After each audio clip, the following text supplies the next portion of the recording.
Cops have to deal with all sorts of violent and dangerous criminals every day. But what happens when it's their very own family they have to arrest? Yanni, why are you pushing me? Caitlin, knock it off! This is Officer Kovac, a policeman who didn't approve of his daughter's relationship with 18-year-old Makai Coleman. After tracing his daughter's laptop to the residence, he spotted Makai's car driving by and decided to pull it over. You can get out. You're going to jail. Get out. Have a seat in my car. We'll make shit up as we go. It's immediately clear that this isn't a normal police interaction. That last phrase, "we'll make it up as we go," is obviously unprofessional and quite scary too. Officer Kovac has a personal and emotional connection to this case and has even made an unlawful traffic stop because of it. Even if he did have a valid reason to pull Makai over, he should have radioed for another officer to handle the stop. But instead, he's taking things into his own hands. Any guns, knives, weed on you? What's that? Obviously. Go ahead, get smart before I can do something to you, even more. The passenger side door opening means someone is still in the vehicle, and it turns out to be another of his daughter's friends, but she's still nowhere to be seen. I tell you get out of the car? Did I tell you get out of the car? Sales advising a white female on a blue sheet, find them with a gun. Does your dad know my daughter's in your house? Conveniently, Kovac managed to pull them over right next to the friend's house, so he decided to have a chat with the mother after remembering his daughter's laptop also showed her inside of this house. Why is her computer there? Why would your daughter be in my house? I don't know. You know, so if I check and you're lying to me, you're going to jail. You could check, and I'm not lying to you. She's getting a ticket because she wasn't wearing her seatbelt, so that's going to cost her $200. Then go back, get a warrant to be in my house. That's fine. I will. The woman politely invites Kovac to search her home despite having no legal obligation to. He tells her that because her daughter wasn't wearing a seatbelt, he's going to write them a ticket for $200, causing the woman to revoke her consent to search. It's becoming clear just how much he's willing to abuse his power to solve his own personal issues. So the woman decides to speak up. Hey, you're making this You're being personal. disorderly. How am I being disorderly? She wasn't wearing a I seatbelt. was wearing my seatbelt. You're making this personal. You want to ticket my daughter because you think your daughter is in my No, house. she wasn't wearing a seatbelt. I'm going to call 911. Realizing exactly what's going on, the girl's mother reminds Officer Kovac that what he's doing is both unprofessional and illegal. But in a scramble to prevent the woman from calling his colleagues to the scene, he decides to let her daughter go without a ticket before discovering something nobody could predict. I didn't even see you. Get out of the car. Get in my car. Go ahead, you guys are good. Ma'am, they could go with you. The officer's daughter, Caitlin, had been hiding inside Makai's car the entire time, obviously terrified of what her father might do to her and her friends. It turns out her fear wasn't unfounded, as he proceeds to essentially kidnap his own daughter by forcing her into his vehicle. Get in my car. Goodbye. You can't take me. I am 18. You have to give me a reason. By law, Yanni, why are you pushing me? Are you kidding? Are you kidding? Caitlin! Knock it off! You don't want me! I know! Why you can't do this? Yeah, she did nothing. I'm an adult! Get in the car. She's going to the hospital because she said she was going to kill herself Friday. No, I didn't! I did not! Caitlin is essentially being kidnapped here. She's broken no laws and is legally an adult, meaning she can stay or go with anyone she wants. But despite that, he tells her that she has to come with him to the hospital as she needs a psychological evaluation. There's no need to point out just how badly Officer Kovac handled the entire situation. Internal Affairs did that for us. It was quickly concluded that Kovac acted illegally and irresponsibly. During the entire interaction, Kovac was listed as an available unit and was called to a domestic abuse case, but he never responded. Officer John Kovac was later fired from the police department for his unprofessional behavior. But it's not only police officers that can be protective parents, though. Take this example from Vermont, when a 52-year-old father tried using an excavator to attack the officers that were arresting his own kid.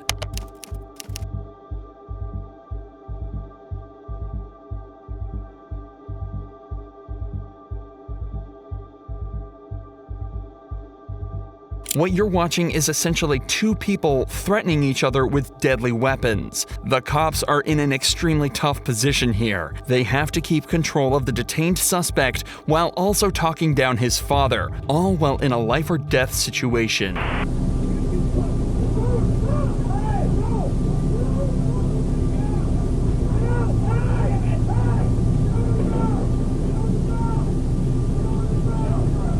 For all available units, I've got 343 and 254 in a 1010. Unfortunately, this is where the footage ends. However, you can make out the radio dispatcher informing other officers of a 1010 at the address. A 1010 is a fight in progress, and more units are quickly dispatched to help these two officers take control of the situation and take the entire family into custody. The son was arrested on charges of burglary and assault, while the father was also taken into custody and arrested. In both of these cases so far, a cop's family member hasn't been directly arrested. But this next case shows what happens when a cop has to arrest his own daughter for a DUI.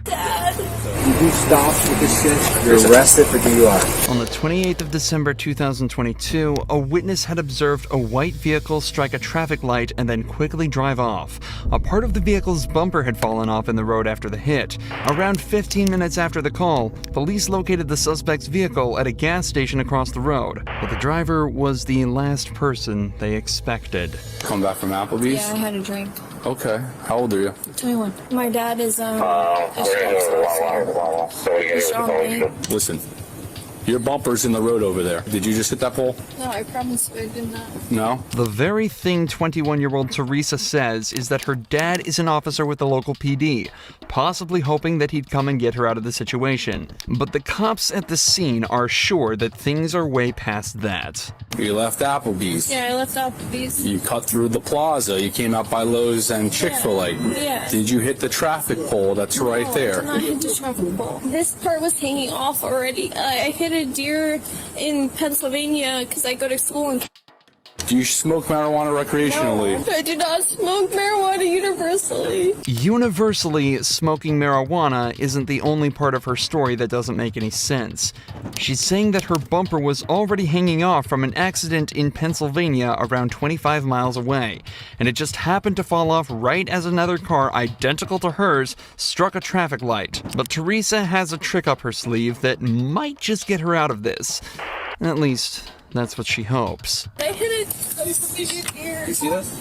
I hit a deer before this. You can ask my dad. This piece fell off at the traffic light that you hit, that you knocked over. 6-7. Do you have another unit out with you? Call my dad. He's the sheriff's All right. officer. Hang out. Over the course of just a few minutes, Teresa brings up her dad over 5 times, obviously praying that he'll be able to find a way for her to get out of this. But before he can come to rescue her, the cops are starting to zero in on what really happened and begin to get at least some of the truth from Teresa. Did you drive away because you're scared because you had maybe had one drink and you think you're drunk? Yeah. And you might get arrested, but you don't seem like you're drunk? Yes. So you want to just tell the truth? Yes, I'm telling you the So when after Applebee's, did you hit a traffic pole? You can't miss it. It lights up. It's red, green, and yellow. I hit a curb.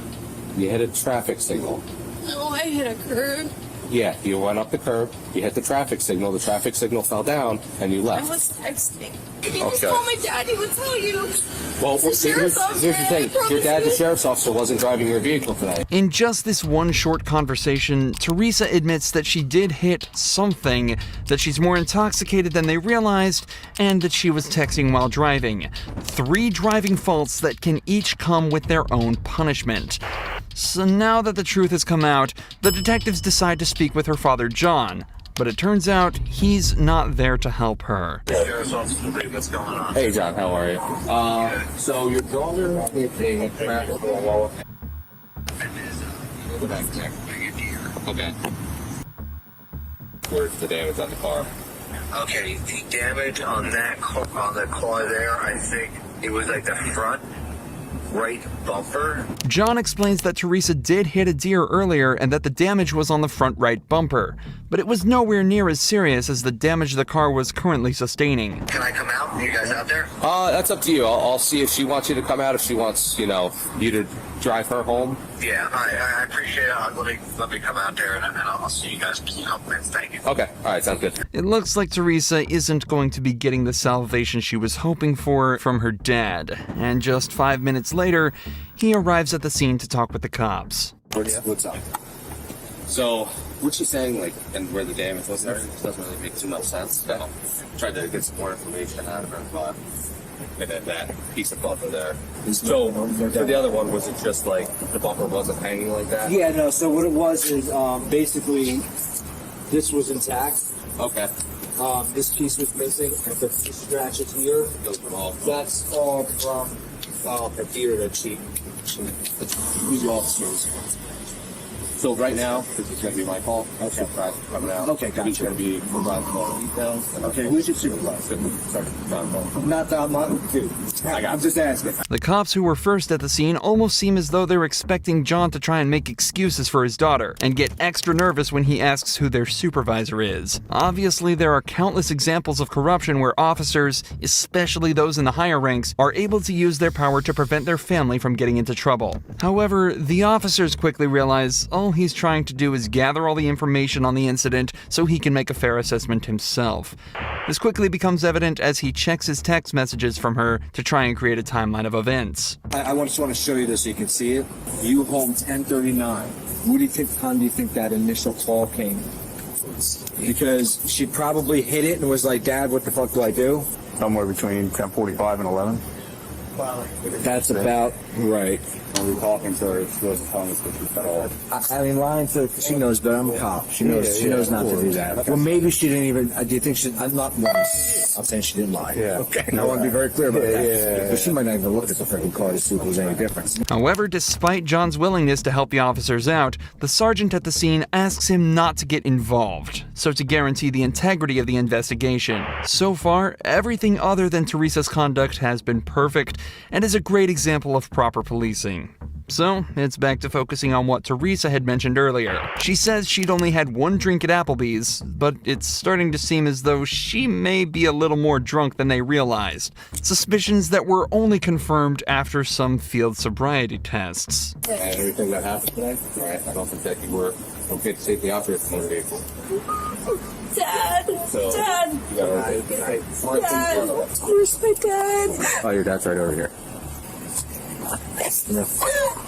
Alright. You stop with this shit in the car. You're arrested for DUI. Go ahead. Have a seat.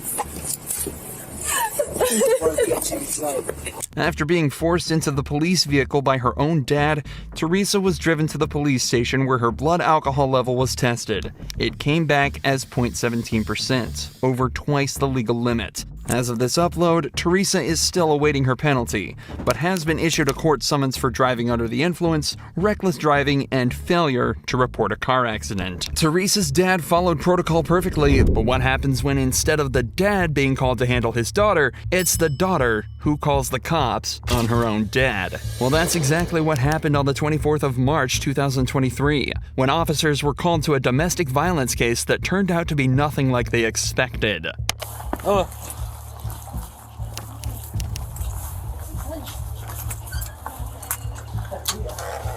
Can you put the dog in a room for me? I will. Can you give me? Alright, who called? Me. You did? Yeah, sure did. Alright, what's going on? The woman who answered the door tells the police that she had an argument with her father where he threatened to punch her, and she just wants her parents to listen to her and take responsibility for the issues in her childhood. The responding officer immediately realizes he's in for a rough one. When did he threaten to punch you? Well, treat me the way he treated me. Hey! Are you talking to me or are you talking to them? No, I'm not talking. I'm talking to her, making faces. What I'm saying though is you need to be talking to me. I have never once called the cops on someone before, and this is the first time, and he deserves it. Okay, well he's gonna go talk to him separate. Not without me. Okay, then do you want us to conduct an investigation or not? In this time, the cops take her father into a separate room where he explains that his daughter had been screaming at him all day. Apparently, she was blaming him and his wife for decisions she made, and he was getting tired of the problems she's causing them. Despite the toxicity of the situation, things stayed calm, at least until the cops found a marijuana pipe in the daughter's bag. But you have a pipe in there that's commonly used to smoke marijuana. Why don't you take this? As well as the wrapping papers, so... Well, go. It's not your purse. You don't have the right to it's get called in plain it. view. Go the way. Plain view. Turn around, put Blah, your hands blah, back. blah. Turn around, put your hands behind your back. I was trying to... Turn around and put your hands behind your... You're going to be under arrest for obstructing if you do not comply. Stand up. off me, you prick! Ah, that's my kid! Oh, that's right! No. Get on my back, get on my back! Give me your hand. Stop resisting. This is conversation. Simple. He started threatening me, punching me, and I thought I had to call you guys for it. Okay. In the scuffle, the woman intentionally kicked one of the officers and resisted the arrest. The cops also searched her bag and found a myriad of intoxicants and illegal drugs. So, they read her rights and took her out to the patrol vehicle. Back inside the house, though, things are only getting weirder. The officer hears a sound coming from the bathroom and decides to investigate further. It happened back there. Something fell down back there. Probably Christine in the bathroom. Who's Christine? A friend of Janet's. Is she allowed to be here? Yeah, It's kind of odd that she stayed in the bathroom the whole time. Does she have warrants? I don't know. Hey, Christine!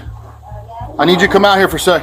Unsurprisingly, the mysterious woman hiding from the cops in the bedroom turned out to have warrants out for her arrest and was also put in cuffs. The woman's parents explain that their daughter has been troubled for a long time and has serious trauma from when she was younger. They tell the police that she's currently in therapy for it, which might have brought it to the front of her mind and caused the aggressive nature towards them, but they never mention what the issues are. Nevertheless, the woman was charged with possession of illegal drugs and resisting arrest. The parents weren't charged with anything, meaning their daughter's call completely backfired on her. Drawing from what we know, it seems that the parents were mostly in the right here and had just been dealt a bad hand. Things are completely different for Bruce Adams, though, a father who decided to take matters into his own hands when his son was arrested by abusing his power as a county commissioner. Tell me who I called to find out why he's in jail. You want me to sue the son of a county sheriff? In November 2022, Kenneth Adams was pulled over for running a stop sign.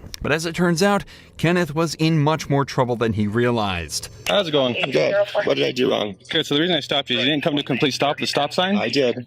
And then you didn't have your turn signal on. I sure did. Okay. I know for a fact I had my turn signal on. Okay. That's why I was surprised you were pulling me over, but whatever. The officer then took his license and ran it through the system, where he would discover Kenneth had a warrant out for burglary and theft of a vehicle. All of a sudden, Kenneth becomes defensive and refuses to exit the vehicle. Can I get you to step out of the vehicle with me? What are you doing? No, what's going on? Seriously, what's going on? You have a warrant. How do I have a warrant? I don't know how you have a warrant, but it's on our system right now. You have an active warrant out of 7th District Court here in San Juan. I've gone to, no, that's incorrect. Okay, it's on our system right now. Well, I'm not going to argue with you about it. You're going to go to jail tonight on that warrant, okay? No, I'm not. Dude, this is absurd. Mr. Adams, you do have an active warrant for your arrest. And who issued the warrant, though? The court's issued. For what, though? Because I've gone to court for everything. There should not be an active warrant for me anywhere, dude. Kenneth claims that he's already been to court for his previous crimes, but the warrant still calls for his arrest. For the majority of smaller cases, the suspect is tasked with turning in the documents that prove that they've been to court and completing any classes they were made to attend by the judge. Without those documents, the court cannot confirm they attended anything. So when Kenneth forgot to turn his in, the warrant remained open, and the police had no way to tell that he had in fact been to court. Issued October 13th. For what? It has some felony charges, burglary charges. Dude, I've been to court for that. No, I've been to court for that. You want to know the charges? Yeah, I do. So it has 2 burglary charges listed, a theft charge, mischief. That's on my old case. 3 charges of burglary of a vehicle, and criminal trespass. Yeah, why is that floating up now? Kenneth was taken away to the station, but this is when his father, Bruce Adams, turned up, who turned out to be the county commissioner for the local area. How convenient for Kenneth. Immediately after arriving at the scene, Bruce demanded to know what was going on and quickly started to show signs of corruption. Where's Kenneth? He's in jail. They took him. You already took him to jail? They took him to jail, and I stayed here with the car. Why? For a warrant. Who do I call to find out? To find out the warrant? You're a police officer. Tell me who I called to find out why he's in jail. I gotta be careful with this stuff, Bruce. You understand that? Okay. That's the warrant. Okay, so it says warrant status active, offense burglary, theft, criminal mischief, burglary of a vehicle, burglary of a vehicle, burglary of a vehicle. He's already been to court over that. You saw the warrant right there. I showed you a warrant. He's been charged with that, and he has a plea and abeyance on all of it. What do you want me to do? I want you to turn him loose. I can't turn him loose, Bruce. Who can? Nobody can. He's been arrested for a warrant. The courts can. And the warrant's false. Huh? The warrant's not false. You want me to sue the son of a county sheriff? because he arrested my kid on a false warrant? The warrant's right there. Bruce is obviously trying to abuse his position and influence the commissioner to try and save his son from the law. But luckily, this officer stands his ground and refuses to cave in. Eventually, though, Kenneth was released from jail, the warrant was withdrawn, and no further action was taken against Bruce.